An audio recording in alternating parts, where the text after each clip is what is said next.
You are a merchant of hope.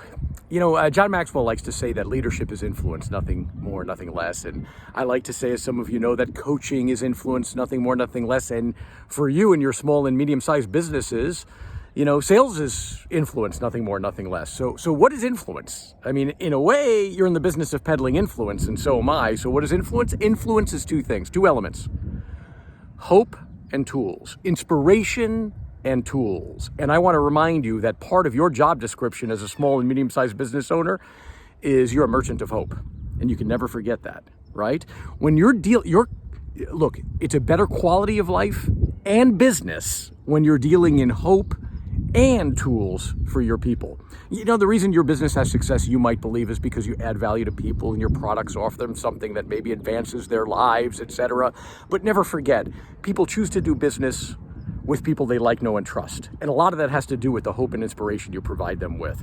So particularly on a day like today, I want to remind you all that you need to provide hope to others. Now, think about ourselves here. We're like, oh, how are we to be a merchant of hope when there are times where we're down, or, for Pete's sakes, it seems like we often are. Or life and business is a kind of a nonstop sort of collection of trials and problems to be solved.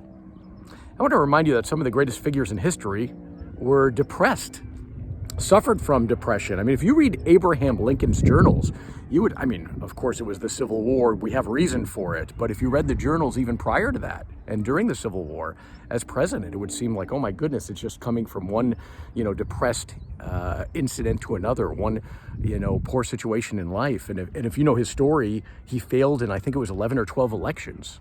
His second successful election to office was as president. He was heavily a failure. And the same in, falling in love with someone who died at a young age. And he had trials and tribulations. His wife, Mary, suffered from great depression, and that's well documented. Look, just because you're supposed to be a merchant of hope does not mean that you're always on some kind of high. In fact, as I stand on some kind of rock here, above the Pacific, I'm reminded, it's once in a while that we're up here on a mountaintop or a hilltop, but much of our life is spent sort of, fighting in the valleys and, fighting with the day-to-day of our businesses and lives.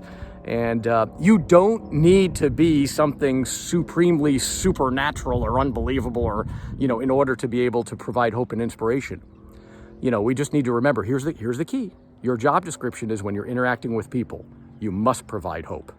In addition to tools, your products, your practical, recommendations and things for people, right? Your fun, your joy, your personality, your sociability, your details, your facts. But still, we must provide hope to people. Okay. At 100% of the time, when interacting with past clients, potential clients, and frankly, if you want a great quality of life, we must somehow put on this sort of this, if you want to call it the merchant's cape, right, of hope inspiration. Never forget that. How do we do this? It's going to go back to the disciplines and fundamentals, right? In a time when everything's good, let's say the economy, for example, you don't need to major in the fundamentals. You can get away without basic fundamentals and your business will thrive. But in a time of challenge, as of the time of this video, for example, you cannot get away without the fundamentals. Now, when it comes to wiring yourself and preparing yourself, I'm talking about the person, not the business right now. There are really three things. It's mind, body, soul, right?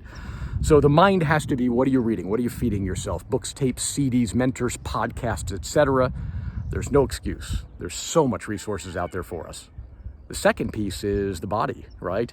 Here I am out on a run, just reminding myself the importance of getting oxygen because, an endorphin rush makes us see the world through better, more positive eyes. We can be more hopeful, not just for ourselves, but for others, right? And the third is the spiritual side of things. Whatever your values or beliefs are, whether it's meditation, affirmation, prayer, etc.